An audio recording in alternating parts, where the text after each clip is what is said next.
இப்போ செந்தில் பாலாஜி கேட்குறாரு, எந்த அடிப்படையில் இவர்கள் வந்தார்கள், என்ன வழக்குன்னு சொல்லணுமா இல்லையான்னு. கிட்டத்தட்ட 46 எஃப்ஐஆர்கள். இப்போ அமலாக்கத்துறை ஒரு வழக்கில் ரைடு வர்றாங்கன்னா நேரடியாக வரவே முடியாது. எஃப்ஐஆர் இருந்தால் மட்டும்தான் வர முடியும். இது எல்லாத்தையும் அவன் கிளியர் கட்டாக முதல்ல அந்த தலைப்பு மட்டும் வச்சுட்டான். இதுன்னு கொடுத்துட்டான். இதுக்கப்புறம் இதுக்குள்ளே ஒர்க் பண்ணுவாங்கல்ல, அதில் என்ன வரும் ஏது வரும்னு தெரியாது. இப்போ சொல்கிறாருல அண்ணாமலை 1000 கோடின்னு சொல்லிட்டாரு, அதே மாதிரி 1000 கோடி சொல்லியிருக்காங்கன்னு. இது அதோடு நிற்கிற மாதிரி தெரியல எனக்கு. நேற்று ஒரு அம்மா கபடி போயிட்டு வந்து சொல்லுது, ஹிந்தி தெரிஞ்சதுனால எனக்கு ஈஸியாக இருந்தது. எல்லா மாநிலம் அதுதாங்க உண்மை, அதுதான் யதார்த்தம். இவங்க என்ன சொல்கிறாங்க, ஆங்கிலம் தெரிந்தால் உலகையே வெல்லலாம். நீ இந்தியா விட்டு வெளியே போனால் தானே. நான் இந்தியாவுக்குள்ளேயே ஒரு ஸ்டேட்டுக்கு போகிறேன், அங்கே ஒரு பணி நிமித்தமாக போகிறேன், எனக்கு ஆங்கிலத்தோட ஹிந்தி ஈஸி இல்லை. நீங்கள் 15-20 வருஷத்தில் 2 கழகங்களும் சேர்ந்து பெரிய சாதனை என்னென்னா, பல குடிகாரர்கள் எண்ணிக்கையை உயர்த்தினது. 40% வரைக்கும் இன்க்ரீஸ். அதை வருமுன் காப்பம் பண்ணி அதை பண்ணுங்க. பெண்களுக்கான பாதிப்பு வருமுன் காப்பம் பண்ணி அதை பண்ணுங்க. ஊழல் இந்த டிவிஎஸ்சின்னு ஒன்று இருக்க, அதை நல்லா செயல்பட வச்சு வருமுன். அவன் யாரை போய் பிடிப்பாங்க டிவிஎஸ்சி? ஒரு சென்னை நகரத்தையே உங்களால் ஒரு அழகாக வச்சுருக்க முடியல.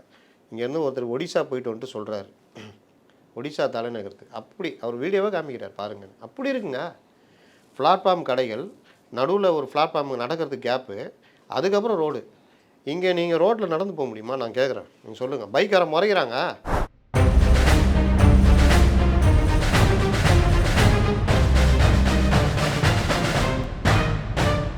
ரெட்ரோலுக்ஸ் நெஞ்சங்களுக்கு வணக்கம். நான் உங்கள் கார்த்திக். இன்றைய பொலிட்டிக்கல் பல்ஸ் நிகழ்ச்சியில் நம்முடைய இணைந்திருப்பவர் மூத்த பத்திரிகையாளர் திரு அப்துல் முத்தலீஃப் அவர்கள். வணக்கம் சார். வணக்கம். எப்படி இருக்கீங்க? நல்லா இருக்கேன். டாஸ்மாகில் 1000 கோடி ரூபாய் முறைகேடு அப்படின்ற ஒரு விஷயத்தை நேற்று இடி அஃபிஷியலாகவே அறிவிச்சிருக்காங்க. ப்ரெஸ் ரிலீஸுமே கொடுத்துருக்காங்க. 1000 கோடி ரூபாய் முறைகேடு, அதுவும் அதிகாரிகள் வகையில், தனியார் நிறுவனங்கள் கொள்முதல் வகையில் அப்படின்னு சொல்லி நிறைய விஷயங்களை சொல்லியிருக்காங்க. இது மிகப்பெரிய பேசு பொருளாக அரசியல் வட்டாரங்களில் பேசப்படுது. அதே வேளையில் இன்றைய தினம் தமிழ்நாடு பட்ஜெட் தாக்கல், அதுவும் ஒரு வகையில் பேசப்பட்டு இருக்கு.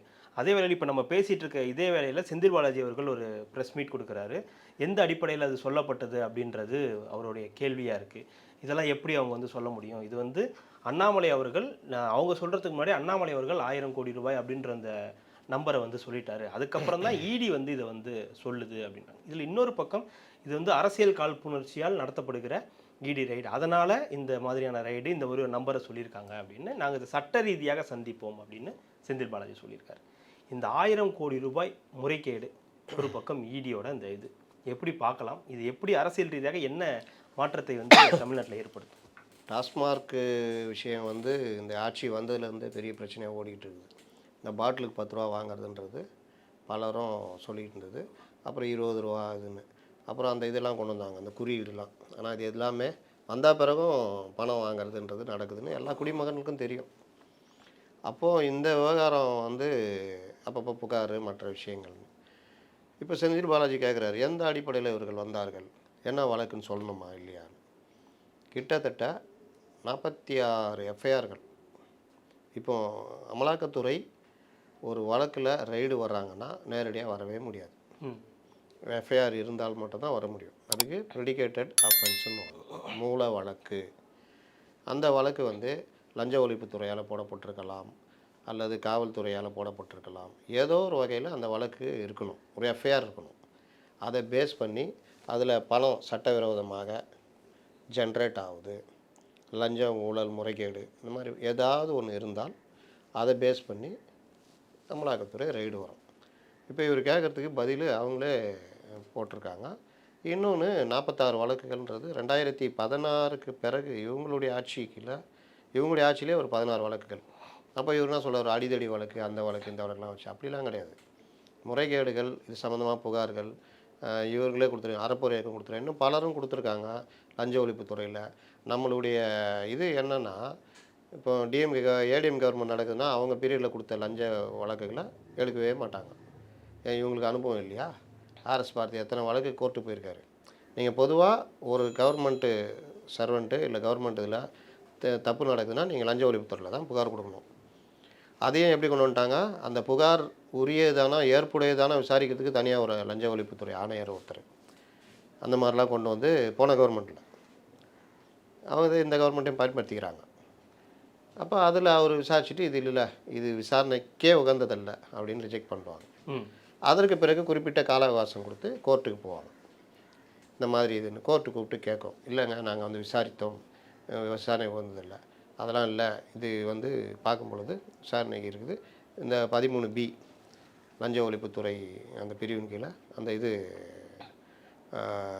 பிசி ஆக்டு கீழே, ப்ரிவென்ஷன் ஆஃப் கரப்ஷன் ஆக்டு கீழே நீங்கள் வழக்கு பதிவு செய்து விசாரிக்கணும், கோர்ட்டு உத்தரவு போடும். அந்த மாதிரி பல இது நடந்திருக்கு. இதெல்லாம் திமுக ஆட்சியில் ஆர்எஸ் பாரதி பல வழக்குகள் போட்டிருக்காரு. இன்னொன்று ஓபிஎஸ் உட்பட பலரை எதிர்த்து போட்டு இந்த மாதிரிலாம் வந்திருக்கு. இந்த கவர்மெண்ட் வந்தோடனே மறுபடியும் அதே மாதிரி நீங்கள் கொடுத்தீங்கன்னா வா கொடுப்பா போ அப்படின்னு தூங்குகிற வழக்குகள் அதிகம். இதில் எக்ஸ்ட்ரா பிட்டாக என்னென்னா, இவர்கள் போய் அதிமுக அமைச்சர்கள் மேலே கொடுத்த வழக்குகள் இருக்குல்ல, அதுவும் சேர்ந்து தூங்குது. என்ன சொன்னார், வந்தவொன்னே அதை பண்ணுவோம் இதை பண்ணுவோம்னாரு, எதுவும் பண்ணல. ஏன் இவரையே அவர் சொன்னார், சிஎம் செந்தில் பாலாஜி உள்ளே வைக்காமல் விட மாட்டாங்க. அதுவும் என்னாச்சு, அவரை காப்பாற்றுற வேலைலாம் பண்ணி தியாகின்ற லெவல் கொண்டு போயிட்டாங்க. இது ஒரு விஷயம். இப்போ இது மாதிரி இருக்கிற வழக்குகளில் அந்த எஃப்ஐஆர் பேஸ் அடிப்படையில் ரைடு வர்றாங்க. இப்போ அவங்க சொல்கிற விஷயங்கள்லாம் என்னென்னா, ஒன்று வந்து சட்டவிரோத பார்கள். இந்த குற்றச்சாட்டு இருந்துகிட்டு தானே இருக்குது. ஆமாம், பல ஆண்டுகளாக. அதாவது பாருன்றது அனுமதி இல்லைன்ற காலத்துலேயும் அந்த பார்கள் வந்து நடந்துக்கிட்டு இருக்குது அப்படின்றது ஒன்று. எனது இடி பல்வேறு எஃப்ஐஆர்கள் அடிப்படையில் விசாரணையை தொடங்கியது. இந்த எஃப்ஐஆர்கள் ஊழல் தடுப்பு சட்டம் 1988 கீழ் பதிவு செய்யப்பட்டுள்ளன. டாஸ்மார்க்கில் பல்வேறு பிரச்சனைகள் உள்ளன. அவை டாஸ்மார்க் கடைகளில் எம்ஆர்பியை விட கூடுதல் கட்டணம் வசூலித்தல் ஒன்று. டிஸ்லரி நிறுவனங்கள் டாஸ்மார்க் அதிகாரிகளுக்கு கமிஷன் வழங்கி உபகரணங்கள் வழங்க ஒப்பந்தங்கள் பெறுதல். அவங்களும் கூட்டு வேலை சதி பண்ணி கவர்மெண்ட்டுக்கு சேர வேண்டிய அமௌண்ட்டை இது பண்ணுறது. டாஸ்மார்க் உயர் அதிகாரிகள் லஞ்சம் பெற்றல் மற்றும் பணியாளர் இடமாற்றங்களை ட்ரான்ஸ்ஃபரில் எல்லாத்துலேயுமே இவங்க வந்து பணம் விளையாடி இருக்குது, லஞ்சம் விளையாடி இருக்குன்றாங்க. டாஸ்மார்க் அலுவலகத்தில் என்ன நடந்திருக்கு, டாஸ்மாக் அலுவலக தேடுதல் நடவடிக்கையின் போது கீழ்கண்ட ஆதாரங்கள் மீட்கப்பட்டன. போக்குவரத்து ஒப்பந்த முறைகேடு. போக்குவரத்து ஒப்பந்தங்களில் ஒதுக்கீட்டில் கடும் மோசடி நடந்துள்ளதை ஆதாரங்கள் காட்டுகின்றன. விண்ணப்பதாரரின் கேஒய்சி விவரங்கள் மற்றும் டிமாண்ட் டிராஃப்ட்டுகள் பெரும் முரண்பாடு. நீங்கள் அது ஒப்பந்தத்துக்கு டெண்டர் எடுக்கிறது, அதுக்கு டிடி கொடுக்கறது, இது எதுவுமே முறையாக இல்லை. எல்லாம் செட்டப் தானே. இறுதி வெற்றியாளர்கள், அதாவது யார் அந்த ஒப்பந்தத்தை இது பண்ணுறாங்களோ அவங்களுடைய டிடியை அவங்கள்ட்ட டிடி வாங்காமே ஒப்பந்தம் கொடுத்துருக்காங்க. அப்படின்னா முடிவு பண்ணிட்டாங்க, மற்றதெல்லாம் கண் துடைப்பு அப்படின்னு. சில ஒப்பந்தங்களில் ஒரே ஒரு விண்ணப்பதாரர் இருந்த போதிலும் ஒப்பந்தம் வழங்கப்பட்டுள்ளன. ஒப்பந்தம்னா போட்டி இருக்கணும், பார்ப்பாங்க, டெண்டர் ஓப்பன் பண்ணுவாங்க, ஒரே ஒரு ஆள் போட்டிருக்காங்க, இல்லைப்பா கிடையாது. இதுலேயும் வேறு அயோக்கியம் தானே நடக்கும். 5 பேர் போடுவோம், 5 பேரும் இவங்களே செட் பண்ணி போடுவாங்க. அதில் லோ பிட், எல்லாமே லோ பிட்டாக இருக்கும். அதில் கொஞ்சம் ஹை பிட்டாக ஒருத்தர் இவர் போட்டிருப்பார், அது கொடுத்துருவாங்க. அதிலே என்ன பண்ணுவாங்க, இந்த டேவனி தொகை இருக்குல்ல, இதையே எடுத்துக்கொண்டு போய் இந்த தொகையை மொத்தமாக கட்டி மீதி காசை கட்டுற எல்லாம் நடக்கும். இது எல்லாமே அதை தான் இவங்க சொல்கிறாங்க. டாஸ்மாக் ஆண்டுக்கு 100 கோடிக்கு மேல் போக்குவரத்து ஒப்பந்தங்களுக்கு செலவிடப்பட்டுள்ளது. இது ஒன்று. பார் உரிமம், பார் லைசன்ஸ் டெண்டர் முறைகேடு. டாஸ்மாக் மூலம் வழங்கப்பட்ட பார் உரிமம் டெண்டரில் கடுமையான ஒழுங்குமுறை குறைபாடுகள் உள்ளன. சில விண்ணப்பதாரர்கள் ஜிஎஸ்டி, பேன் எண்கள் மற்றும் சரியான கேஒய்சி ஆவணங்களை இல்லாமலேயே இறுதி ஒப்பந்தங்களை வாங்கியிருக்காங்க. அப்போ எதுவுமே கிடையாது. அப்போ வேண்டியவனுக்கு ஒதுக்கீடுன்ற மாதிரி. டாஸ்மாக் உயர் அதிகாரிகள் மற்றும் டிஸ்லரி நிறுவனங்கள் இடையிலான நேரடி தொடர்பு. இந்த டிஸ்லரி கம்பெனியும் உபகரண ஆர்டர்களை அதிகரிக்கவும் பதவிகளுக்கான ஆதரவுகளை பெற்றுக்கொள்ளவும் டாஸ்மாக் உயர் அதிகாரிகள் மற்றும் டிஸ்லரி நிறுவனங்கள் நேரடியாக தொடர்பு கொண்டுள்ளன. இதில் பாட்டில் மேக்கிங் நிறுவனங்களும் முக்கிய பங்கு வகிக்கின்றன. பாட்டில் மேக்கிங் தனி, அந்த ஆலைகள் தனி. இத்தகவல்கள் ஊழல் தடுப்பு சட்டம் 88 பண மோசடி அந்த இது கீழே மற்றும் பிஎம்எல் ஆக்ட் 2002 கீழ் பல்வேறு குற்றங்கள் நடைபெற்றுள்ளதை உறுதிப்படுத்துகின்றன. அதாவது ஒரு பணம் முறைகேடாக ஜென்ரேட் ஆகி அது வேறு வகைகளில் அது கருப்பு பணமாக அதாக மாறுவது, இந்த மாதிரி முறை இது பிஎம்எல் ஆக்ட் கீழே வந்துடும். டிஸ்லரி மற்றும் பாட்டில் தயாரிப்பு நிறுவனங்கள் இந்த இந்த ரெய்டில் பல்வேறு டிஸ்லரி நிறுவனங்கள் மற்றும் பாட்டில் தயாரிப்பு நிறுவனங்களில் பெரிய அளவில் மோசடி கண்டறியப்பட்டது. இது தொடர்புடைய நிறுவனங்கள்னு அவங்க லிஸ்ட்டே கொடுக்குறாங்க. எஸ்என்ஜி, கல்ஸு, அக்காடு, சாய்ஃபல், எஸ்ஏஐஎஃப்எல் டிஸ்லரிஸ், சிவா டிஸ்லரிஸ், தேவி bottles, crystal bottles, GLR holding, இவங்களாம் இந்த நிறுவனங்கள் இணைந்து செயல்பட்டு கணக்கில் காட்டப்படாத பணத்தை உருவாக்கி சட்டவிரோத செலவுகளை மேற்கொண்டு பணப்புழப்புக்கு மறைப்பதற்கான ஒரு நுட்பமான மோசடி பங்களிப்பை செஞ்சுருக்குது. இதுதான் பிஎம்எல் ஆக்ட் கீழே வரும். முக்கிய மோசடிகள் கணக்கில் காட்டப்படாத அன்கவுண்டட் கேஷ் ஃப்ளோன்றது வந்து கணக்கில் வந்து அது டாஸ்மார்க்குக்கு போகணும். அப்போ அன்கவுண்டட்னா எப்படி வரும்? இப்போ பாரில் நீங்கள் சட்டவிரோதமாக விற்கிறது, சட்டவிரோத பார்கள் மூலிமா சப்ளை, அந்த சப்ளையும் டாஸ்மார்க் சப்ளை கிடையாது, டைரக்ட் ஆலை சப்ளை. அப்படின்னா எவ்வளோ பணம் பேரலெல்லாம் ஒரு டாஸ்மார்க் நடத்தியிருக்காங்கன்றது தான் இதோடைய அடிப்படையை. பாட்டில் மேக்கிங் நிறுவனங்கள் மூலம் அதிக அளவிலான மோசடி செய்யப்பட்டுள்ளது. செலவுகளை போலியாக அதிகரித்து, அது ஒன்று. 1000 கோடிக்கு அதிகமான பணம் தவறாக ஜென்ரேட் ஆகிருக்கு அப்படின்றாங்க. இதில் பாட்டில் நிறுவனங்களுடைய பங்கு என்ன? விற்பனை எண்ணிக்கைகளை தவறாக நிர்ணயித்தல், வருவாய் மற்றும் செலவுகளை மறைத்து கணக்கு விவரங்களை மாற்றுதல், சட்டவிரோத பண பரிமாற்றங்களை மேற்கொள்ளுதல், மோசடியில் ஈடுபடுதல். இந்த மோசடி தொடர்புடைய டாஸ்மார்க் அதிகாரிகள், டிஸ்லரி மற்றும் பாட்டில் மேக்கிங் நிறுவனங்களில் முக்கிய நபர்கள் குறித்து மேலும் விசாரணை நடைபெற்று வருகிறது. மேலும் விசாரணை முன்னெடுக்கப்படுகிறது. இது அதோடைய இங்கிலீஷுடைய தமிழாக்கம். ஓகே, இதுதான் இங்கிலீஷ் ப்ரெஸ் நோட்டு. அப்போ இது அடுத்த கட்டம் என்ன ஆகும்? இப்போ இவர் சொல்கிறாருல்ல, எந்த அடிப்படையில் வந்தார்கள் இது அதை அவருக்கு தெரியும். ரிப்போர்ட்டர்களை கொலைப்படுறதுக்கு சொல்கிறாரு. இதுதான் ப்ரெடிகேட்டட் அஃபென்ஸு. 16 எஃப்ஐஆர் இந்த கவர்மெண்ட்லேயும், ஒரு 30 எஃப்ஐஆர் கிட்ட போன கவர்மெண்ட்லேயும் போடப்பட்ட பல்வேறு. இப்போ ஏன் வராங்க? இப்போ ஏன் வராங்கன்னா அதெல்லாம் கணக்கெலாம் கிடையாதுங்க. அது அரசியலாக இருக்கலாம், எதுவாக வேண்டுமானாலும் இருக்கலாம். கெஜ்ரிவாலுக்கு என்ன நடந்துச்சு? ஏன்னா இது நீங்கள் சொல்கிறபடி 2016, 17லேருந்து இப்போ ஏன் மொழி பற்றி பேசுகிறாங்க? இப்போ ஏன் ரூவான்னு கொண்டு வராங்க? அந்த மாதிரி தான் இப்போ ஏன் வர்றாங்கன்னு. நீங்கள் நான் அப்போனா இப்படி வர்றேன், மணல் மேட்டர்னாச்சு அவ்வளோ பெருசாக நடந்ததில்ல, அதில் ஜிஎஸ்டி முறைகேடும் நடந்ததில்ல, என்ன ஆச்சு? அப்போ மத்திய அரசு இவங்களுக்கு ஆதரவாக செயல்படுதா, இல்லை இதில் அப்படி இதாகிடுச்சா? நீங்கள் அமலாக்கத்துறை, ஐடி இதெல்லாம் அவர்கள் ஒரு இதுனா டக்குன்னுலாம் முடிவு எடுத்தும் வர முடியாது. அதுக்கு பின்னாடி ஒர்க்கு நடக்கும். 6 மாதம், 1 வருஷம், 2 வருஷம் கூட ஆகும். என்னென்ன நடக்குதுன்னு எல்லாத்தையும் கலெக்ட் பண்ணிட்டு இறங்குவாங்க. இறங்கி அதில் கிடைக்கிற ஆவணங்கள், அதில் இருக்கிற ஆட்கள்கிட்ட கூப்பிட்டு விசாரணை. இப்போ முதல் கட்டமாக என்ன நடக்கும்? அந்த எம்டியிலேருந்து எல்லாரையும் கூப்பிட்ருவாங்க. டாஸ்மார்க் எம்டியிலேருந்து பலரையும் கூப்பிட்டு, மணலில் முத்தையான ஒருத்தர் கூப்பிட்டு நடத்துகிறாங்க அவருக்கு. அந்த மாதிரி அதிகாரிகள், அது ஐஏஎஸ் அதிகாரி சம்மந்தப்பட்டால் கூட கூப்பிடுவாங்க. விசாரணை நடக்கும். அப்புறம் அந்த பாட்டில் கம்பெனி, அப்புறம் அந்த சாராய ஆலைகள், அந்த சம்மந்தப்பட்ட அதிபர்கள், இல்லை அதில் சிஇஓ யார் இருக்கா எல்லாத்துலேயும் விசாரணை போவோம். அப்போ அதில் கிடைக்கிற தகவல்கள் இதை வச்சு ரெய்டு போனாலும் போவாங்க.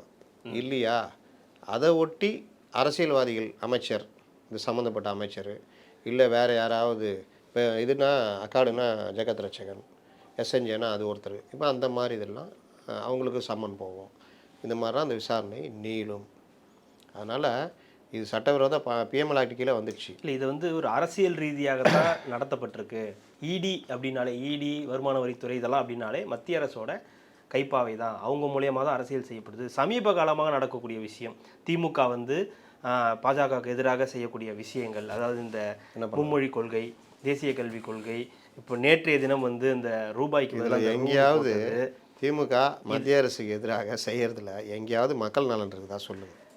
இல்லை, நான் கேட்குறேன், இதில் இந்த மாதிரியான விஷயங்கள் ஸ்டாலின் அவர்கள் பாஜகவுக்கு எதிராக ஏன் இந்தியாவே திரும்பி பார்க்குற அளவுக்கு இந்த மாதிரியான விஷயங்களை பண்ணுறாரு. இதை பொறுத்துக்கொள்ள முடியாமல் தான் இந்த மாதிரியான விஷயங்கள் நடக்குது, அரசியல் ரீதியான விஷயங்கள். அதுவும் இன்னும் ஒரு வருட காலமே இருக்கக்கூடிய இடத்துல, அதுவும் குறிப்பாக செந்தில் பாலாஜி மீதவர்கள் மீது ஏற்கனவே வழக்கு இருக்குது. அவர் கைதாகி இப்போ மீண்டும் வந்து அமைச்சராக இருக்கார். இப்போ அவரையே மீண்டும் அட்டாக் பண்ணும்போது பல பிரச்சனைகளை சந்திக்கக்கூடிய நெருக்கடி கொடுக்குறாங்க. இந்த விவாதங்கள் இப்படி தான் போகுது. இப்போ நீங்கள் கேட்குற மாதிரி தான். இல்லை, இப்படி சொல்கிறாங்களேன்னு தான் கேட்குறேன். மெயின் ஸ்ட்ரீம் மீடியாக்களும் இப்படி தான் விவாதத்தை கொண்டு போகிறாங்க. குறி வைக்கப்படுகிறாரா செந்தில் பாலாஜி, இப்படி தான் கொண்டு போகிறாங்க. நான் என்ன கேட்குறேன், செந்தில் பாலாஜி இதுக்கு முன்னே மாட்டின வழக்கு என்ன வழக்கு? அது அந்த 2015 போக்குவரத்து இதில் ஜாப் ராக்கெட் மேட்டரில், அதில் வந்து பணம் ஜென்ரேட் ஆகி, அது வந்து இவங்க சொன்னது 1.25 கோடி முதல்ல பிடிக்கிறாங்க. அப்புறம் 67 கோடி ரூபா வரைக்கும் அதில் பணம் ஜென்ரேட் ஆகிருக்குன்னு அவங்க ஆவணங்கள்லாம் எடுத்தோம், டிஜிட்டல் ஆவணம் எடுத்து அதில் அரெஸ்ட் பண்ணி அவரை வச்சுருக்காங்க. இதில் பழிவாங்கல் நடவடிக்கைனா உச்சநீதிமன்றம் வரைக்கும் இந்த வழக்கு நடந்து கிட்டத்தட்ட 1.5 வருஷம் மேலே ஜெயிலில் இருந்து தான் வெளியில் வராரு. அப்படி பழிவாங்கல் நடவடிக்கைன்னா நீங்கள் உடனே உச்சநீதிமன்றம்லாம் தலையிட்டுருக்குமே, நீங்கள் போகாத நீதிமன்றமே கிடையாது. செந்தில் பாலாஜி வழக்கை எடுத்தீங்கன்னா நீங்கள் பல வழக்குகளுக்கு அது ஒரு மைல் ஸ்டோன் மாதிரி இருந்திருக்குது. எடுத்துக்காட்டா நீங்கள் நாளைக்கு வழக்கறிஞர் வாதாடணுன்னா ஒவ்வொரு விஷயத்துலையும் இது சாதக பாதகம் இதாக பல தீர்ப்புகள் உங்களுக்கு கிடச்சிருக்கு. அப்போது கோர்ட்டு வந்து இதை எப்படி வேடிக்கை பார்க்கும்? இன்னொன்று, எல்லோரும் பல தடவை பேசின விஷயந்தான். உங்களுக்கு பழிவாங்க நடவடிக்கை எடுக்கிறாங்கன்னா எடுப்பாங்க, நீங்கள் பண்ணலையா? அப்போ பழிவாங்க நடவடிக்கை எடுக்கிறதுக்கு தலையை கொடுக்குற வேலையை நீங்கள் பண்ணால் தானே எடுக்க முடியும். இப்போ டாஸ்மார்க் இருக்குது, அவர் சொல்கிறார்ல செந்தில் பாலாஜியே குறிவிக்கப்பட்டார்னா அது 2015 வழக்கு. இப்போ இருக்கிறது டாஸ்மாக் மேலே 1000 குற்றச்சாட்டுகள் வந்துக்கிட்டே இருக்குது. கரூர் கேங்கு அது இதுன்னா பேசிக்கிட்டு இருக்கிறாங்க. அது ஒரு பக்கம். பாட்டிலுக்கு 10 ரூபா வாங்குறதுலாம் பொதுமக்கள் மத்தியிலேயே அது ஒரு பெரிய பிரச்சனையாக மாறுது. ஈவன் டாஸ்மாக் தொழிற்சங்க தலைவரே பேட்டி கொடுத்துட்டார் பல தடவை. எங்களை வாங்க சொல்லி நிர்பந்தப்படுத்துகிறாங்க, அது இல்லாட்டி எங்களை சஸ்பெண்ட் பண்ணுறாங்க, ட்ரான்ஸ்ஃபர் பண்ணுறாங்கலாம் முதற்கொண்டு பேட்டி கொடுத்துட்டாரு. அப்போ இந்த விவகாரம் எல்லாம் வெடிச்சிக்கிட்டே இருக்கும் பொழுது அதை பற்றி புகார்களும் போய்கிட்டு இருக்குது. லஞ்ச ஒழிப்புத்துறைக்கும் புகார் போகுது, எஃப்ஐஆர் போடப்படுது. போடாமலாம் உள்ளே வர முடியாது. இவர் சொல்கிறார்ல பழிவாங்க நடவடிக்கைன்னு, ஈடி வந்துட முடியுமா? நான் கேட்குறேன். ஈடி வர முடியாது. இதே செந்தில் பாலாஜி வழக்கு எடுத்துக்கங்க. 2015 ஈடி அந்த எஃப்ஐஆரை பேஸ் பண்ணி உள்ளே வர்றாங்க. இவர் போய் எஃப்ஐஆரை குவாஷ் பண்ணிடுறாரு ஹைகோர்ட்டில். நாங்கள் வந்து அவங்க பணத்தை செட்டில் பண்ணிட்டோம், அதனால் குவாஷ் பண்ணுங்கள். குவாஷ் பண்ணிட்டாங்க. ஈடியை போன்ட்டாங்களே, ஏன்னா ஒன்றும் பண்ண முடியாது ஈடி. அப்போ இங்கே அதுக்கு பிறகு மறுபடியும் சுப்ரீம் கோர்ட்டு அந்த வழக்கு உயிர் கொடுக்குது. இதை வந்து நீங்கள் சாதாரண கொடுக்கல் வாங்கல் பிரச்சனை மாதிரி டீல் பண்ண முடியாது. இது அரசு வேலை சம்மந்தப்பட்டது, அரசு ஊழியர்கள் இதில் இப்போ இருக்கிறாங்க. அதனால் இதை வந்து 13B அந்த பிசி ஆக்ட் கீழே இதை விசாரிக்கணும் அப்படின்னு அதுக்கு உயிர் கொடுக்கும்போது தானாக அந்த எஃப்ஐஆருக்கு உயிர் வந்துடுது. எஃப்ஐஆருக்கு உயிர் வந்தோடனே அமலாக்கத்துறைக்கும் உயிர் வந்துடுது. அவங்க ரைடு வராங்க, விசாரணை கூப்பிட்றாங்க. அதில் பல பிரச்சனை ஆகி லாஸ்ட்டில் ஒரு அரெஸ்ட் ஆகிறாரு. இதெல்லாம் போகுது. அப்போது இந்த நடைமுறையை நீங்கள் புரிஞ்சுக்கணும். இல்லை, இது இயல்பாக பார்க்கும்போது, மக்களுக்கு பார்க்கும்போது இது ஒரு விரோத நடவடிக்கை தான், பழிவாங்கல் நடவடிக்கை தான் அப்படின்ற ஒரு எண்ணம் வந்து உருவாகுது. எல்லாருமே பண்ணுவாங்க. இப்போ கெஜ்ரிவால் சொல்லியா பழிவாங்கல் நடவடிக்கைன்னு? யோகியர் அவர் ஊழலுக்கு எதிராக தானே வந்தார். அப்புறம் எப்படி மதுபான ஊழலில் மாட்டினார்? பெரிய யோகியர் மாதிரி பேசினாங்க. பழிவாங்க காங்கிரஸ் கவர்மெண்ட்டை தோக்கடிக்கிறதுக்கு, காங்கிரஸ் கவர்மெண்ட்டை இது பண்ணுறதுக்கு 2Gக்கு எதிராக இதுக்கு எதிராக ஒரு டீமை உருவாக்குறாங்க. அந்த டீம் தான் அண்ணா ஹசாரே டீம். அதில் வந்த இளம் தலைவர் தான் கெஜ்ரிவால். ஆரம்பத்தில் என்ன தெரியுமா சொன்னார்? நான் அப்படி இருப்பேன், இப்படி இருப்பேன், நான் எளிய வாழ்க்கை வாழ்வேன்னு. 51 கோடி ரூபாயில் வீடு ரெடி பண்ணார். இந்த மாதிரி வர்றவங்களாம் முதல்ல அப்படி தான் வருவாங்க. அதுக்கப்புறம் பார்த்தீங்கன்னா அவங்கள அது மாற்றிடும், வேறு லெவல் போயிடுவாங்க. அப்போ மதுபான கொள்கையில் நேரடியாக இவர்கள் சம்மந்தப்பட்டிருக்காரு, கெஜ்ரிவாலும் சம்மந்தப்பட்டிருக்காருன்னு ஆதாரம் உட்பட மாட்டினா பிறகு தூக்கிள்ள வச்சாங்களா? இப்போவும் கெஜ்ரிவால் ஜாமீனில் தான் இருக்கார். நல்லா புரிஞ்சுக்கங்க, ஜாமீனில் தான் இருக்கார். அவர் ஒன்றும் குற்றமற்றவர்னு தீர்ப்புலாம் வரல. ரொம்ப நாள் இருக்கிறாங்க அப்படின்ற மணிஷ் சிசோடியா, சத்யேந்திர ஜெயின்லாம் வெளியில் விட்றாங்க. சேம் அதே பேஸ் பண்ணி செந்தில் பாலாஜி வெளியே விட்றாங்க. ஆனால் வழக்கு நடக்க தான் போகுது. செந்தில் பாலாஜி வழக்குலேயே வழக்கு நடக்குது. அதில் ஏகப்பட்ட பிரச்சனை. நீதிமன்றம் இப்போ சுப்ரீம் கோர்ட் தலையிட்டுருக்குது. சாட்சிகள் இது இன்றைக்கி நான் வெளியிட்டேன், அன்றைக்கி ஜாமீனில் அனுப்பிச்சேன், அன்றைக்கி அவர் அமைச்சராக பதவி இருக்கிறாரு. இவ்வளோ சாட்சிகள் சம்மந்தப்பட்டிருக்காங்க. அதில் அரசு ஊழியர்கள் இவ்வளோ பேர் இருக்காங்க. அப்போ இந்த வழக்கை எப்படி பார்க்கணும்? நீங்கள் அமைச்சரையாக தொடரணுமா? அதை நீங்கள் முடிவு கொண்டு வாங்கன்னு சொல்லியிருக்காங்க. ஈடி இப்போ அந்த வழக்கில் சேர்ந்துக்கிட்டு ஜாமீனை ரத்து பண்ணணும், சாட்சிகளை கலைக்கிறாங்க, பல்வேறு குழப்பங்கள் இருப்பாங்க. ஈடி தனியாக இது பண்ணியிருக்கு. இப்போ அதுக்கான தீர்ப்புன்றது இந்த மாதம் எண்டுலேயே அதுமா அந்த வழக்கு வரப்போகுது. இந்த நேரத்தில் இந்த டாஸ்மார்க் பிரச்சனை இது அவருக்கு நெருக்கடி கொடுக்கும். ஏன்னா அமைச்சராக இருக்கிறாரு, அவர் துறையிலே பாருங்கள், மறுபடியும் டாஸ்மார்க்கில் இந்த மாதிரி நாங்கள் எடுத்திருக்கோம், இவ்வளோ ஆதாரம் இருக்குன்னு ஈடி போகும். அப்போது ஈடி வந்து எனக்கு என்னென்னலாம் வந்துட முடியாது. நான் முன்னாடி சொன்ன மாதிரி அந்த மூல வழக்கு இருக்கணும். இந்த மூல வழக்குன்றது போன ஏடிஎம்கே கவர்மெண்ட்லேயும் இருக்குது, இந்த டிஎம்கே கவர்மெண்ட் வந்தால் பிறகும் ஒரு 16 வழக்கு. அதை பேஸ் பண்ணி தான் இவங்க ரெய்டுலாம் வர்றாங்க. இல்லாட்டி இவங்க விட்டுருவாங்களா? ஆட்சி நவுத்திடுவாங்க. திமுகட்ட இருக்கிற சட்ட குழு மாதிரி வேறு யார்ட்டையுமே கிடையாது. ஆனால் பெரிய எதிர்ப்புகள் எதுவும் தெரிவிக்காததன் பின்னணி இதுதானே? அப்போ ஆமாங்க, நீங்கள் அதில் போயிட்டு ஒன்றும் பண்ண முடியாது. நீங்கள் இன்னும் இது எங்கெங்கே போகும்னு தெரியாது. இப்போ நீங்கள் சொன்னது இசிஐஆர் எஃப்ஐஆர் மாதிரி இசிஐஆர் அவங்களுக்கு அது இது டீட்டெயில் மட்டும் சொல்லியிருக்காங்க. இசிஐஆர் டீட்டெயிலே அவங்க கொடுக்க மாட்டாங்க, யாருக்குமே கொடுக்க மாட்டாங்க. அப்போ இதில் என்ன எடுத்தாங்க, யாராக இருக்குது, என்னென்ன மாட்டியிருக்குது, இதெல்லாம் பார்த்தீங்கன்னா வேறு லெவல் இருக்கும். இப்போ ஏன்னா இப்போ டெல்லி இந்த மாதிரி வச்சு கம்பேர் பண்ணி தமிழ்நாட்டுக்கும் சொல்லப்படுது. இதே விஷயம் தான் வந்து நீங்கள் பார்த்தீங்கன்னா மதுபானம்ன்றது தான் பெரிய வருவாய். வருஷத்துக்கு 1 லட்சம் கோடி ரூபா புரள்ற இடத்துல 50,000 கோடி தான். அப்போ மீதி காசு எங்கன்றதான் பலரும் கேட்குறாங்க. நீங்கள் இன்றைக்கி இவர் பையன் கிருஷ்ணசாமி பையன் ஒரு பேட்டி கொடுத்துருக்காரு. பார்கள் எப்படி இப்படி ஆகுது, நாங்கள் 26 பாரை மூட வச்சோம் எங்கள் மாவட்டத்தில். அப்போ பார் நடத்துகிறவங்கள நாங்கள் மூட வைக்கிறோன்னா சட்டவிரோதமாக தான் நடத்தியிருக்கான், அவன் மேலே ஏன் எஃப்ஐஆர் போடல, வெறும் மூடிட்டு மட்டும் போயிட்டீங்களே என்னன்னு கேட்குறாரு. நியாயமான கேள்வி தானே? ஆமாம். ஏன் போடலன்னு கேட்குறாரு. இந்த மாதிரி அப்போ சட்டவிரோத பார்னா சட்டவிரோதமாக அவங்க எனக்கு என்னென்னு இயங்குவாங்க. அங்கே விலைகள்லாம் என்ன விலை இருக்குன்னு தெரியும். அப்போ அங்கே சப்ளை ஆகிறது சட்டவிரோத பாருக்கு டாஸ்மார்க் எப்படி சப்ளை பண்ணும்? பண்ணாது. அப்போ நீங்கள் அதுக்கு தனியாக அந்த கம்பெனி கூடயே டைரெக்டாக தொடர்பு வச்சுக்கிட்டு அதில் கமிஷன் வாங்கிட்டு சப்ளைலாம் நடந்துச்சுன்றது தான் இடியுடைய குற்றச்சாட்டு. அதில் தான் பணம் ஜென்ரேட் ஆகிருக்குது. இவங்க வந்து அப்ராக்சிமேட்டாக தான் சொல்கிறாங்க இந்தந்த விஷயத்துலனா ஒரு 1000 கோடி ரூபா வரைக்கும்னு. இன்னும் விசாரணைலாம் முடிஞ்சதுன்னா அது வேறு லெவலில் போய் நிற்கும். இல்லை, இது ஆட்சியை கலைப்பதற்கான வேலை அப்படின்னு ஆட்சியை கிட்டத்தட்ட கெஜ்ரிவால் மாதிரியே ஸ்டாலின் அவர்களுக்கும் நடக்கிறதுக்காக தான் இதெல்லாம் நடக்குது. ஆட்சிக்கு நெருக்கடி கொடுக்குறதுன்னு சொல்லுங்கள். ஆட்சியை கலைக்கலாம் முடியாது. நெருக்கடி அது வந்து கைது வரைக்கும் போகும் அப்படின்ற அளவுக்கு சொல்கிறாங்க. அது சொல்ல முடியாது. ஏன்னா நான் சொன்னேன்ல, இவங்க வந்து இது ஃபஸ்ட்டு ஒரு ஸ்டெப்பு. நாங்கள் ரைடு பண்ணோம், எங்களுக்கு இவ்வளோ தகவல் கிடச்சிருக்குது. முதல் இதில் எங்களுக்கு 1000 கோடி ரூபா வரைக்கும் இதில் முறைகேடு நடந்துருக்கிறதா, பணம் ஜென்ரேட் ஆகிருக்கிறதா தெரியுது. ஒரு 4-5 வகையான முறைகேடுகள் நடந்திருக்கு. அதில் ஒன்று மேனிப்புலேஷன், பில்லு மற்ற விஷயங்கள்லாம் திருத்துறது, அந்த இது. ரெண்டாவது பாட்டிலுக்கு 10 ரூபாலேருந்து 30 ரூபா வரைக்கும் வாங்கினது. அப்போ ஒரு பாட்டிலுக்கு 10 ரூபா 30 ரூபா அரசு இதில் வரனால் ஒரு நாளைக்கு 1 கோடி ரூபா வரைக்கும் சேல்ஸ் ஆகுதுன்னா அப்போ 1 கோடி இதுக்கு எவ்வளோ அமௌண்ட்டு, அப்போ ஒரு மாதத்துக்கு எவ்வளோ, இவ்வளோ நாளுக்கு எவ்வளோ, இத்தனை வருஷத்துக்கு எவ்வளோலாம் கணக்கு போடுவாங்க. இது ஒரு பார்ட்டு. இன்னொரு பார்ட் என்ன, டெண்டர் முறைகேடு. அதில் என்னென்ன நடந்திருக்குது, போக்குவரத்தில் என்ன நடந்திருக்குது, அப்புறம் அந்த கம்பெனிகள் அந்த சாராய ஆலைகளுக்கும் டாஸ்மார்க்கும் உள்ளது. அவர்கள் நேரடியாக டாஸ்மார்க் அதிகாரியோட கைகோத்து, அதாவது டாஸ்மார்க்கே அந்த கணக்கு வராமல் தனியாக இது பண்ணது. இதெல்லாம் பயங்கரமான அஃபென்ஸ் இல்லை. அதுக்கப்புறம் பாட்டில் கம்பெனி அவங்க மோசடி பண்ணது. இன்னொன்று, இந்த மாதிரி விவகாரங்கள் எல்லாத்துலேயுமே விதிமுறைகள் காற்றில் பறக்க விடப்பட்டிருக்கு. டெண்டர் கொடுத்ததெல்லாம் எனக்கு என்னென்னு கொடுத்துருக்காங்க. அவங்கள்ட்டக்கான எந்த டீட்டெயிலும் டாக்குமெண்ட் வாங்காமல் இந்த அப்படின்னு இப்போ வேண்டியவங்க கொடுத்த கதை தான் இது. எல்லாத்தையும் அவன் கிளியர் கட்டாக முதல்ல அந்த தலைப்பு மட்டும் வச்சுட்டான். இதுன்னு கொடுத்துட்டான். இதுக்கப்புறம் இதுக்குள்ளே ஒர்க் பண்ணுவாங்கல்ல, அதில் என்ன வரும் ஏது வரும்னு தெரியாது. இப்போ சொல்கிறாருல அண்ணாமலை 1000 கோடின்னு சொல்லிட்டாரு, அதே மாதிரி 1000 கோடி சொல்லியிருக்காங்கன்னு. இது அதோடு நிற்கிற மாதிரி தெரியல எனக்கு.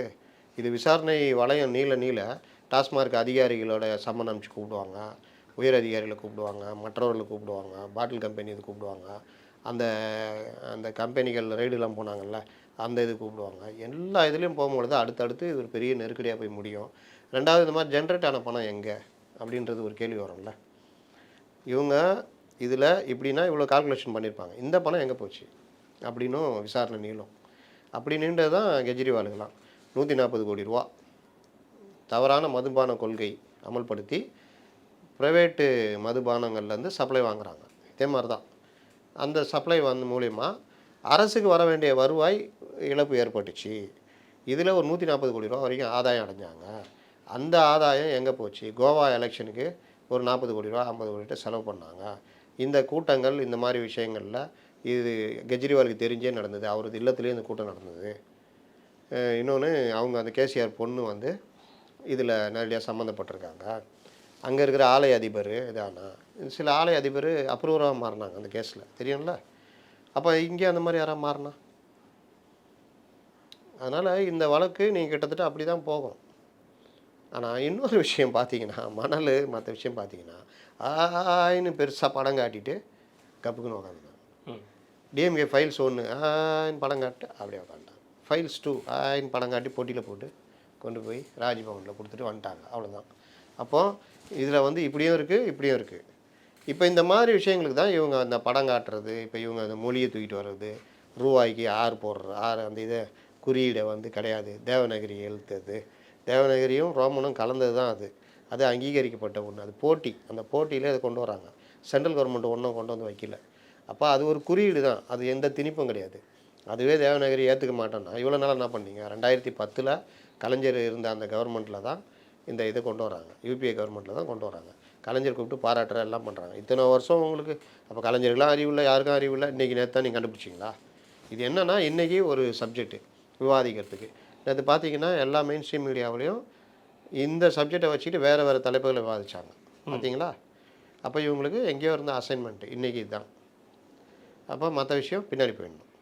நாளைக்கு இன்றைக்கி பட்ஜெட்டு, லேப்டாப் தருகிறாரா, அது தருகிறாரா, வளர்ச்சி பொருளாதார வளர்ச்சி நன்றாக இருக்கிறது, கடன் இது வந்து குறையும்னு சொல்கிறாரு, அப்படி இப்படின்னு இந்த கதையெல்லாம் உருட்டுவாங்க. பெண்கள் பாதுகாப்புக்கு இது அது இதுன்னு. நாளைக்கு வேளாண் பட்ஜெட் அதை உருட்டுவாங்க. நாளைக்கு இளையராஜாவுக்கு பாராட்டு விழா. நீங்கள் பார்த்தீங்கன்னா திராவிடத்தால் உயர்ந்தோம், தமிழராக உயர்ந்து நிற்கிறார், தமிழர் பெருமை உலகெங்கிலும் கொண்டு சேர்த்துருக்கிறாங்க. 5 பைசாவுக்கு பிரயோஜனமா? ஒன்றும் கிடையாது, பெருமைப்பட்டுக்கலாம் அவ்வளோதான். ஆனால் அதை வந்து ஒரு பெரிய எல்லாரும் எப்பா பசிக்குதுப்பா இளையராஜா சிம்பனி போட்டிருக்காரு அப்படின்னு பாராட்டு விழா நடத்துறது. அது 22 அந்த தொகுதி மறுசீரமைப்பு இது. அப்புறம் மாதிரி நடுவில் பாருங்கள் அவன் 2000 கோடி கொடுக்கல, நாங்களே பார்த்துக்குறோம். இதெல்லாம் கணக்கா இது? நீங்கள் தான் மிகை மாநிலம் தானே சொல்லிக்கிறீங்க. சென்ட்ரல் கவர்மெண்ட் 2000 கோடி கொடுக்கலன்னா நீங்கள் 46,000 கோடி ரூபா நீங்கள் அதுக்கு ஒதுக்குறீங்க. நீங்கள் லட்சக்கணக்கில் கடன் வாங்குறீங்க. 2000 கோடி ஒரு மேட்ரா? ஆனால் அதை பெருசாக ஆக்குனீங்கள்ல. மொழி என்இபியில் வந்து மும்மொழி கொள்கைன்றது ஒரு பார்ட்டு. அந்த மும்மொழியிலையும் எந்த மொழி வேணாலும் கற்றுக்கலான்னு. ஆனால் அந்த மும்மொழி கொள்கையை பிரதானமாக்கி அந்த மும்மொழி கொள்கையில் இந்தியை திணிக்கிறான்னு அதை பிரதானமாக்கி மும்மொழி கொள்கைனால இந்தி திணிப்புன்னு பேச வச்சு தெரியுதா இந்த அடுக்குகள். ரூவால் ரூ போடணும், ரூ போட முடியாது தெரியும்ல, உரு தான் போடலாம். ஆமாம். ரான்னு போட முடியாது, இரா செழியன் ஆமாம், அந்த மாதிரி தான் போட முடியும்.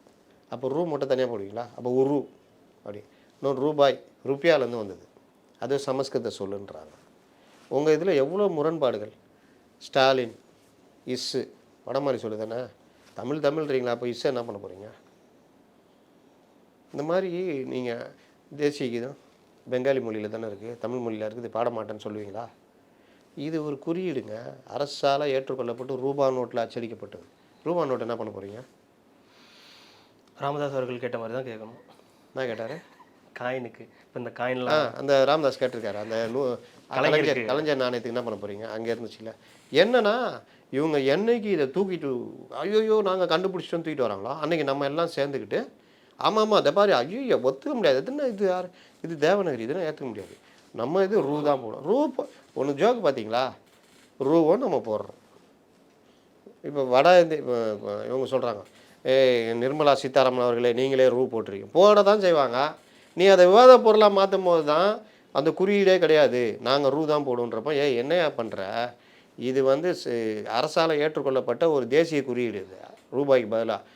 இது சர்வதேச லெவலில் எப்படி டாலருக்கு எக்ஸ்போர்ட் பண்ணுறாங்களோ அது மாதிரி நம்மளுக்கான இது ஏற்றுக்கொள்ளப்பட்டது. அதில் போயிட்டுன்னா அதை பண்ண மாட்டேன் ரூபா போடுவேன்னு சொல்கிறேன். இது பட்ஜெட்டுக்கு தானே, இது பட்ஜெட்டுக்காக தானே. அதை ஒரு இனி நாங்கள் வந்து இந்த இதையே யூஸ் பண்ண மாட்டோன்றது தானே அது அவங்களுடைய இது. ஏன் இதை பண்ணுறீங்கன்னா நாங்கள் இதை பண்ண மாட்டோம்னு தானே ஜெயரஞ்சன் சொல்கிறாரு. அது தேவநகரி இனிமேல் கிடையாது அப்படின்னு தானே சொல்கிறாரு. அதுதானே தானே இந்த விவாதமே உருவாகுது. அப்போது நீ ரூன் போட்டு போங்க, ரான் போட்டு போங்க, இது நீங்கள் இதில் ஒரு சின்ன ஒரு வேலையை பண்ணிவிட்டு அதை ஒரு விவாதமாக மாற்றுறது, மற்ற விஷயங்கள் பின்னுக்கு தள்ளுறது, இதைத்தான் திருப்பி திருப்பி சுட்டி காமிச்சிட்டு இருக்கிறோம்.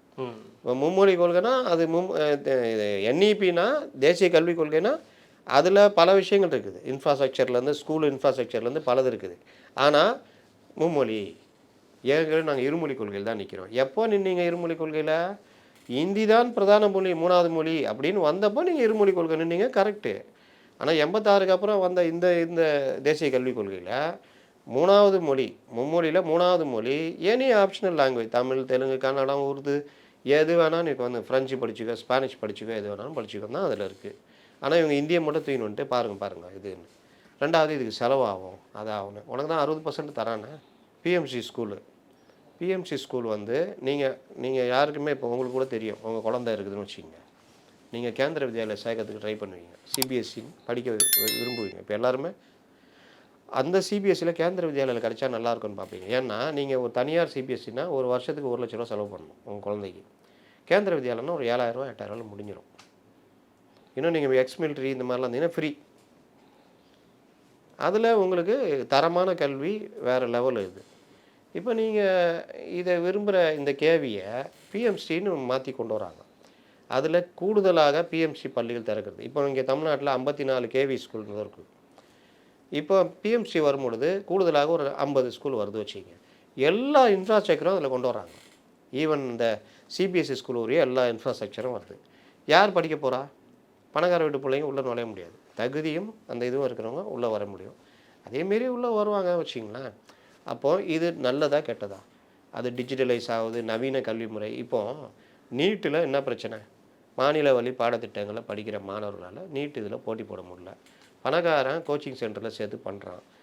சிபிஎஸ்சியில் படிக்கிற பசங்க என்சிஆர்டி சிலபஸில் வந்துடுது. இங்கே அது இல்லை. இங்கே நீ என்ன பண்ணணும்?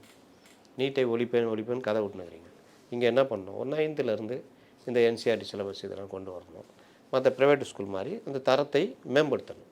அதற்கேற்ற ஆசிரியர்களை அப்டேட் பண்ணணும். அதெல்லாம் பண்ணணும். பிஎம்சி ஸ்கூலு வருது. அது வரும்போதே அந்த என்சிஆர்டி சிலபஸ் இதில் தான் வரும். அப்போ இது மாதிரிலாம் கிடைக்கிற வாய்ப்புகளை பயன்படுத்திட்டு இப்போ பிஎம்சி ஸ்கூல் மாதிரியே நம்முடைய மாநில பள்ளிகளையும் அந்த தரத்துக்கு உயர்த்துவது அந்த மாதிரிலாம் கொண்டு போனீங்கன்னா நீட்டுன்றது ஒரு மேட்ரே கிடையாது நம்ம பசங்களுக்கு. ஏன்னா நம்ம மற்ற மாநிலங்களை கம்பேர் பண்ணும்போது வேறு லெவலில் இருக்கிறாங்க மாணவர்கள். ஆனால் என்ன ஆகுது? ஐயோ நீட்டு, அம்மம்மா நீட்டு. நீட்டில் ஜெயிக்கிறவங்களாம் பார்த்தீங்கன்னா ஒரு 3 வருஷம் முன்னாடி +2 பாஸ் பண்ண இருப்பான். 2 தடவை அட்டன் பண்ணி 3ஆவது தடவை வருவான். சிவில் சர்வீஸ் எக்ஸாம் மாதிரி தான். அவன் தான் நீட்டில் இது பண்ணி அதாவது 18 வயசில் முன்ன நீங்கள் கட் ஆஃப் மார்க் வச்சுட்டு டாக்டர் படிக்க போகிறவங்க நீட் இதெல்லாம் வந்தால் பிறகு நீட்டில் முடியல 19 வயசில் எழுதுறான். 20 வயசில் நீட்டில் நல்ல டாப் ரேங்க் வாங்கிட்டு கவர்மெண்ட்டில் சேர்ந்துடுறான். 20 வயசுலேருந்து 25 வயசு வரைக்கும் டாக்டர் இது போகிறான். இப்படி தான் நடக்குது தவிர இவங்க ஃபஸ்ட் அட்டம்ப்ட்லேயே நீட்டில் பாஸ் ஆகலன்னொன்னா ஐயோன்னு பசங்க தற்கொலை ஏதாவது போச்சுன்னா ஐயோ பார்த்திருக்கலாம் நீட்னால அதுன்னு அந்த பசங்களுக்கு நீங்கள் என்ன செய்யணும்? தைரியத்தை கொடுக்கணும். எத்தனை வயசு வரைக்கும் வேணாலும் நீட் நீ எழுதலாம். அதுக்கு நீ ஒன்று தயார்படுத்திக்க. இந்த வருஷம் இல்லையா அடுத்த வருஷம் ட்ரை பண்ணு, அதுக்கு அடுத்த வருஷம் ட்ரை பண்ணு. வயசு இருக்குல்ல, அப்பா அம்மா நான் வேலைக்கு அப்போ சொல்ல போகிறாங்க. அப்போ அந்த இது பண்ணணும். ரெண்டாவது என்ன பண்ணணும்? நீட்டுக்கான மாவட்டங்களில் கவர்மெண்ட்டே 2 பயிற்சி மையம். இப்போ 38 மாவட்டம் இருக்குது. ஒரு 76 பயிற்சி மையம், இல்லை 100 பயிற்சி மையம். இப்போ சென்னையில் 5 பயிற்சி மையம், பெரிய நகரங்களில் 5 பயிற்சி, ஒரு 100 பயிற்சி மையம். பக்கா சிலபஸ் வச்சு இவங்களுக்கு நான் கோச் கொடுக்குறேன். ஃபஸ்ட் டைம் இந்த வருஷம் +2 எழுதுறவங்க சேரலாம். சும்மா வந்துலாம் சேர்க்க முடியாது ப்ரோ, ஃபஸ்ட் டைம் மட்டும் ப்ரோன்ட்டு சேர்த்துக்கலாம். அப்போ அந்த பசங்க தயாராகுமா ஆகாதா? இந்த இன்ஃப்ராஸ்ட்ரக்சர் எதுவுமே நான் பண்ண மாட்டேன். என்சிஆர்டி சிலபஸை நான் கொண்டே வர மாட்டேன். தனியார் ஸ்கூலில் பணம் இருக்கிறவன் வசதியில் அவன் படிச்சுக்குவான், மும்மொழி படிச்சுக்குவான், எல்லாம் பண்ணுவான். ஆனால் இங்கே இருக்கிற கவர்மெண்ட் எய்டட் ஸ்கூலு, ப்ரைவேட்டில் கொஞ்சம் அந்த டைப்பு ஸ்கூலு, இவங்க மட்டும் அப்படியே இருக்கணும். இருமொழி கொள்கை தான் இருக்கணும். பாருங்கள், சுந்தர் பிச்சையை பாருங்கள், அவரே சொல்லிட்டாரு நான் மும்மொழி கொள்கைன்ட்டார். நேற்று ஒரு அம்மா கபடி போயிட்டு வந்து சொல்லுது, ஹிந்தி தெரிஞ்சதுனால எனக்கு ஈஸியாக இருந்தது. எல்லா மாநிலம் அதுதாங்க உண்மை, அதுதான் யதார்த்தம். இவங்க என்ன சொல்கிறாங்க? ஆங்கிலம் தெரிந்தால் உலகையே வெல்லலாம். நீ இந்தியா விட்டு வெளியே போனால் தானே. நான் இந்தியாவுக்குள்ளேயே ஒரு ஸ்டேட்டுக்கு போகிறேன், அங்கே ஒரு பணி நிமித்தமாக போகிறேன். எனக்கு ஆங்கிலத்தோட ஹிந்தி ஈஸி இல்லை. ஹிந்தி கூட வேணாம், நான் மலையாளம் நல்லா படிச்சிருக்கேங்க. கேரளாவுக்கு போய் நான் வேலை செய்ய முடியாதா? தெலுங்கு படிச்சிருக்கேன், அங்கே போக முடியாதா? இப்போ இங்கே இருக்கிற அதிகமாக பார்த்தீங்கன்னா தெலுங்கை தாய்மொழியாக கொண்டவர்கள், ஆனால் தெலுங்கு படிக்க முடியாமல் இருக்கிறவங்க சென்னையில் அதிகம் தெரியும்ல. நீங்கள் ஏதோ ஒரு வகையில் பார்த்தீங்கன்னா அதிகமாக அவங்க தான் மெஜாரிட்டி இருப்பாங்க. அப்போ மும்மொழி கொள்கை வருது வச்சுக்கிங்க, அந்த இது வருது வச்சுக்கிங்க, அவங்க அந்த பசங்களை தெலுங்கில் கற்றுக்க வச்சுக்குவாங்க. தமிழ், இங்கிலீஷு, தெலுங்கு. கொஞ்சம் அந்த சைடு கிருஷ்ணகிரி, ஓசூர் இந்த சைடெலாம் போனீங்கன்னா கர்நாடகா, அவங்களுக்கு என்ன கன்னடத்துக்கான வாய்ப்பு இல்லை. அப்போ அவங்க தமிழ், இங்கிலீஷ்னால் கன்னடமும் படிச்சுக்கலாம். இந்த சைடு கோயம்புத்தூர் போனீங்க, பாலக்காடு, இலக்காடெல்லாம் தமிழ், இது மலையாளம் இருக்குன்னா மலையாளம் படிச்சு. இந்த மாதிரி உங்களுக்கு எல்லா வகையிலையும் வாய்ப்பு. இப்போ உருது பேசுகிற பசங்க உருது பள்ளியில் தான் படிக்கணும், அவங்க தமிழ் படிக்க முடியாது, இல்லை இங்கிலீஷு. இப்போ மும்மொழி கொள்கைன்னா தமிழும் படிக்கலாம். இன்னொன்று, இந்த மாதிரி வர்ற தேசிய கல்விக் கொள்கையில் தமிழ் கட்டாயம். ஆனால் இன்றைக்கி நீங்கள் பேசுகிறீங்களா இருமொழி கொள்கை, அதுன்னு அங்கே தமிழ் கட்டாயமான கிடையாது. சொல்கிறார்ல பிடிஆர், என் பிள்ளைகள் இருமொழியில் தான் படித்து. எந்த இருமொழியை அடுத்த செகண்ட் இருந்தாலும் உடச்சி விட்டாப்புல அண்ணாமலை. English, Spanish. அந்த பசங்க தமிழ் தெரியுமா? ஆனால் இவர்கள் தான் தமிழை வாழ வைப்பது போல் தூக்கிக்கிட்டு திரிவாங்க, இது பண்ணுவாங்க. யாருக்காக? நம்மளுக்காக பேசுகிற மாதிரி பேசுவாங்க. புரியுதா? இன்னொன்று, மும்மொழி வேணான்னு சொல்கிறவங்களாம் 50-60 வயசு கடந்த பெருசுகள். யாருக்கு தேவைன்னு நம்ம போராடுறோம்னா சின்ன பசங்க, படிக்கிற பசங்க அந்த வயசில் தான் கற்றுக்க முடியும். இதோடு வரும்பொழுது தான் அடுத்த கட்டத்துக்கு வருவான். ஆனால் அவங்களும் ஐயோ அவங்களால முடியாது, அவங்களுக்கு கஷ்டம், அவங்க தலையில் திணிக்காதீங்க, அப்போ தான் இதெல்லாம் கொண்டு வருவாங்க. ஆனால் தனியார் பள்ளியில் மட்டும் தான் பிள்ளைங்களை சேர்த்து அதுங்க பார்த்தா 10th இவங்க படிக்கிறது அது 4ஆம் கிளாஸில் படிச்சிடும். அங்கே மட்டும் கஷ்டம் கிடையாதா? இது கிடையாதா? அப்போ இந்த தெரியுதா, இந்த நவீன இந்த ஒதுக்குதல்ன்றது தெரியுதா? இதை வசதியாக மறைக்கிறதுக்கு பழைய இதை தூக்கிட்டு வருது. மொழியால் நம்மை பிரிக்க பார்க்கிறார்கள், நம்மை திணிக்க பார்க்க விடக்கூடாது, அப்படி இப்படின்றது. அதையும் தாண்டி இந்த மாதிரி இன்னும் கொஞ்சம் டக்குந்தாயிடுச்சா, தொகுதி மறுசீரமைப்பு போல் தொகுதியெலாம் பிடிங்கிறாங்க, 8 தொகுதி பிடிங்கிறாங்க. டே, இன்னும் அந்த இதுவே எடுக்கலை, மக்கள் தொகை கணக்கெடுப்பே எடுக்கலை. வருமுன் காப்போம்னா சாதி ஆணவ படுகொலை நடக்குதுல்ல, நடந்துக்கிட்டே இருக்குது. அதை வருமுன் காருங்க, அதுக்கு தகுந்த சட்டம் போடுங்க. கூடுதலாக சட்டம் ஏற்றணும்னு இவங்கெல்லாம் கேட்டாங்க. யார்? மார்க்சிஸ்டுகள் மற்றவங்களாம். அதெல்லாம் தேவையில்லை, இருக்கிறதே போதுன்ட்டாங்க. போதைக்கு அடிமையாகி நாடு அடிமையாக இருக்குது. நீங்கள் 15-20 வருஷத்தில் 2 கழகங்களும் சேர்ந்து பெரிய சாதனை என்னென்னா, பல குடிகாரர்கள் எண்ணிக்கையை உயர்த்தினது. 40% வரைக்கும் இன்க்ரீஸ். அதை வருமுன் காப்பம் பண்ணி எதாவது பண்ணுங்க. பெண்களுக்கான பாதிப்பு வருமுன் காப்பம் பண்ணி எதாவது பண்ணுங்க. ஊழல் இந்த டிவிஎஸ்சின்னு ஒன்று இருக்கே, அதை நல்லா செயல்பட வச்சு வருமுன். அவன் யாரை போய் பிடிப்பாங்க? டிவிஎஸ்சி இந்த லோக்கலில் இருக்கிறவன், சின்ன ஆஃபீஸில் இருக்கிற அவங்கள தானே. ஏதாவது பெரிய அதிகாரி பிடிச்சி பார்த்துருக்கீங்க? அதிலெல்லாம் வருமுன் காப்பம் வைங்க. உண்மையிலே பண்ணலாம். இவங்க வருமுன் காப்போம்னா வரும் முன்னாடியே இங்கே ரோட்டில் பிளாக் பண்ணி ஹெல்மெட்டுக்கு 1000 ரூபான்னு பிடிக்கிறது தான் வருமுன் காப்பமாக இருக்குது. சரி, நான் ஹெல்மெட் போட்டு போகிறேன், பின்னாடி ஒருத்தன் திடீர்னு ஃப்ரெண்டு ஏறுறான், அங்கே இறக்கி விட்றான்றான்னா அவனுக்கு ஏன் பின்னாடி ஹெல்மெட் போடல? ஹெல்மெட் வச்சுருக்கணும். அதான் வருமுன் காப்போம். அதான் ஹெல்மெட்டை வச்சுருக்கணும். யாராவது நம்மளுக்கு லிஃப்ட் கேட்கலாம், காருக்குள்ளே போகிறவங்க பெல்ட் போட மாட்டேங்கிறாங்க. சரி, நீங்கள் பல கார் இப்படி அலப்பாஞ்சிட்டே போவோம். நம்ம என்னடா இதுன்னு பார்த்தா செல்ஃபோன் பேசிட்டே போவோம். எதாவது பிடிச்சிருக்கீங்க? காரில் பிளாக்ல கிளாஸ் போட்டு ஓட்டக்கூடாதுன்னு இருக்குது. எதாவது பிடிச்சிருக்கீங்க? காரில் நம்பர் பிளேட்டு பார்த்தீங்கன்னா எனக்கு என்னென்னு இருக்குது, எதாவது பிடிச்சிருக்கீங்க? ஹெட்லைட்டில் பிளாக் ஓட்டணும். இன்றைக்கி எந்த கார்லையாவது இருக்கா? எதாவது பிடிச்சிருக்கீங்க? இந்த சைரன் போடவே கூடாதுன்னு சுப்ரீம் கோர்ட் ஆர்டரு. எல்லாம் போட்டுட்டு இப்போ அதிகாரிகள்லாம் போகிறாங்க. எதாவது பிடிச்சிருக்கீங்க? இந்த போலீஸ் லைட் ஒன்று இருக்குல்ல, ப்ளூ ரெட்டு, அது போலீஸ் மட்டும் தான் யூஸ் பண்ணணும். இன்றைக்கி கட்சிக்காரங்கள்லாம் அந்த ப்ளூ ரெட் யூஸ் பண்ணுறாங்க. லாங்கிலேருந்து பார்த்தா என்னடா அது பேட்டரில் வருதுன்னு பார்த்தா கிட்ட வந்தால் கட்சிக்காரன் வந்து அது அவங்க தவிர மற்ற எல்லாரும் அங்கெல்லாம் அவங்க வருமுன் காப்போம் எங்கே போச்சு? அவன்கிட்டலாம் நீ ஃபைன் போடணும். ஆனால் பாவம் மொத்தமே 15,000 ரூபா சம்பாதிப்பான். அதை வீட்டுக்கு கொடுத்துட்டு வாடகை கொடுத்துட்டு ஏதோ இல்லாமல் போய்க்கின்னு ஏதோ ஒரு சேமிச்சு வச்சுருப்பான். இப்போ இந்த எக்ஸலில் போகிறவங்க வண்டியை வண்டியே கொடுத்துட்டு போயிட்டான், வச்சுக்கிடா நீங்கள் அப்படின்னு. அப்போது இது இன்னொன்று ஒயின் ஷாப் அங்கே இருக்குன்னா இங்கே நின்று ஒழிஞ்சு நின்றுக்கிறது. அவன் என்ன நினைப்பான்? சரக்கு கஷ்டத்தை தான் வீடு தோக்குது பக்கத்தில் அப்படியே போயிடலான்னு ஹெல்மெட் எடுத்துகிட்டு மாட்டான். அப்படி பைக்கில் வந்துட்டு சர்ருன்னு போயிட்டு சர்ருன்னு பார்த்தா அவனை அங்கே மடக்கிட்டு 10,000 ரூபா. அதுவும் இந்த பிடிக்கிற விதம் இருக்குல்ல, பாஞ்சிருவாங்க அப்படியே. அங்கே தான் வீரத்தை காமிப்பாங்க. அதில் அடிப்பட்டவங்களாம் இருக்கிறான். அதனால் இவர்களுக்கும் அடிப்படும்ல. அப்போது இந்த டார்கெட் வைக்கிறதுன்றது அவங்களுக்கு நான் என்னென்ன கேட்குறேன், வருமுன் காப்பம் தானே. சென்னையில் காருக்கு இஷ்டத்துக்கு கொடுத்தீங்களே, இப்போ உட்காந்துக்கிட்டு பார்க்கிங் இருந்தால்தான் காருன்னு, அதில் எவ்வளோ முறைகேடு நடக்கும் தெரியுமா? பார்க்கிங் நீ எங்கே காமிப்பீங்க சொல்லுங்கள்?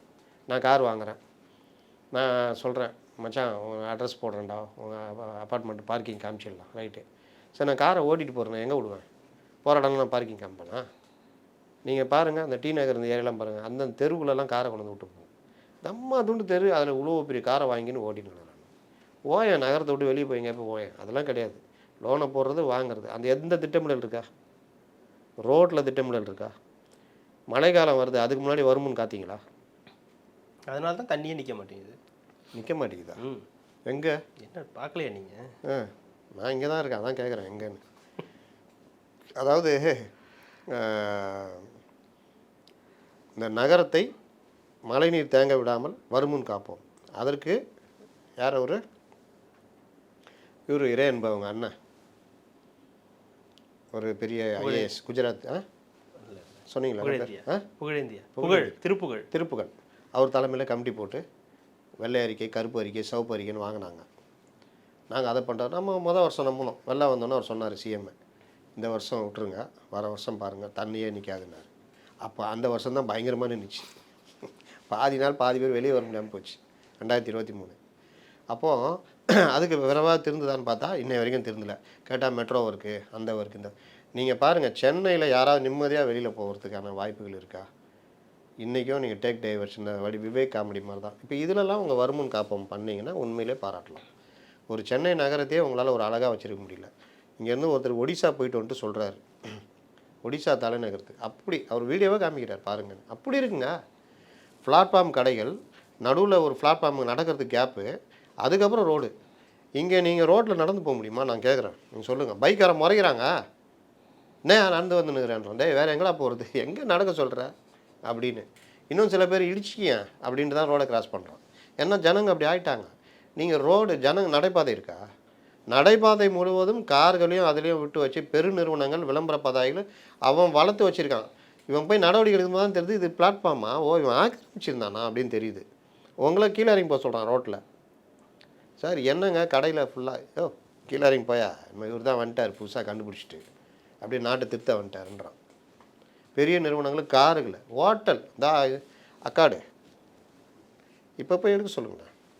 போக்குவரத்து போலீஸ் இந்த இதெல்லாம் பிடிக்கிறாங்கல்ல, அக்காடு போய் எடுக்க சொல்லுங்கள் பார்ப்போம். ஜீன் ஜெட்டோடு போங்க, அந்த பிரிட்ஜு நீங்கள் வந்து அப்படி திரும்பும்போது பார்த்தீங்கன்னா எல்லா காரும் மூஞ்சி நீட்டிகிட்டு இருக்கும். அங்கே ஒரு ரோடு இருக்கிறதே தெரியாது தெரியுமா? அங்கே யாருங்க உங்களுக்கு பார்க்கிங் கொடுத்தது? அது சட்டவிரோத பார்க்கிங்க அந்த இடத்துல. ரோட்டில் வண்டி நிற்கிது. அதை தான் சொல்கிறேன். அப்போ அந்த அக்காடு ஃபுல்லாக பாருங்கள், அவங்க பார்க்கிங்கை தாண்டி ரோட்டில் நிறுத்தியிருக்காங்க. அந்த ரோட்டில் நின்ன வண்டிங்க மூக்கு வந்து நீங்கள் அந்த பிரிட்ஜ் ஏறதுக்கு முன்னாடி சைடில் இந்த பிரிட்ஜு கீழே ரோடு போதில்ல, அதை மறைச்சிக்கிட்டு நிற்கிது. அங்கே போய் கேட்பாங்களா? ஆனால் நான் ஏங்க நான் தான் போட்டிருக்கேன் ஹெல்மெட்டு, என்னங்க ஒரு திடீர்னு யாருனாருங்கன்னா அதான் 1000 ரூபா கட்டுப்போம். அது ரொம்ப நீங்கள் பேசுனீங்கன்னா சார் நாங்கள் என்ன சார் பண்ணுறது, எங்களுக்கு டார்கெட்டு அப்படி இறங்கி ஃபைன் மினிமம் ஃபைனை தான் இது பண்ணிட்டு போவோம் சார். நம்மளும் என்ன பண்ணோம், இவங்கள்ட்ட போய் சண்டை போட்டுனா இருக்குது. இவங்க பாவம், அவங்களுக்கு டார்கெட்டு. சரி பண்ணுங்கள் சார், வேறு என்ன, ஒரு 1000 ரூபாயில் 500 ரூபா லாபம். அப்படி தானே மனசை தேர்த்திக்கணும். அதனால் சில பேர் தப்பிச்சிக்கிறாங்க ப்ரெஸ்ஸு அது இதுன்னு சொல்லி, அவங்களும் சரி சனியனுங்க கொடுத்து அப்படின்னு அந்த மாதிரி. அதனால் நீங்கள் இன்றைக்கி ஒரு காலத்தில் ஆட்டோக்களை பப்ளிக் வெஹிக்கிள்ஸை வளைச்சி பிடிப்பாங்க, ஏன்னா அங்கே தான் வருமானம் கிடைக்கும் இந்த குளோபலைசேஷனில் முன்னாடி. இப்போ அது கிடையாது. இப்போ 2 வீலர் தான் உங்களுக்கு வருமானம் கொடுக்கிறது. நீங்கள் எப்படி பிடிச்சாலும் காசு இருக்குது. அது முடியலனாலும் அவன் கிரெடிட் கார்டில் தேய்ச்சிட்டு போயிடுவான். அதனால் அதுலேயும் இப்போ ஒன்று பார்த்தோம், நான் அப்புறம் கட்டிக்கிறேன்னா உடனே அவனுக்கு மேலே எக்ஸ்ட்ரா கேஸ் 3000 ரூபா அந்த மாதிரிலாம் போச்சு. அதனால் இது எல்லாமே திசை திருப்பல். இந்த மாதிரி விஷயங்கள், இந்த டாஸ்மாக் விவகாரம் இதோடு நிற்காது. அது என்னை கேட்டால் கொஞ்சம் பெருசாக போகும் தான் நினைக்கிறேன். நான் பேசின வரைக்கும் பலரும் சொல்கிறது இது வந்து ஒரு இதுதான். இதுக்கப்புறம் விசாரணைகள் நீளும், அந்த சம்மன் கொடுத்து வர வைப்பாங்க, அதிலிருந்து ட்ராவல் பண்ணுவாங்க. இது இவர்களுக்கு ஒரு நெருக்கடியாக மாற வாய்ப்பு இருக்கிறது அப்படின்றது தான். கண்டிப்பாக சார், தொடர்ந்து பேசலாம். மிக்க மகிழ்ச்சி, நன்றி.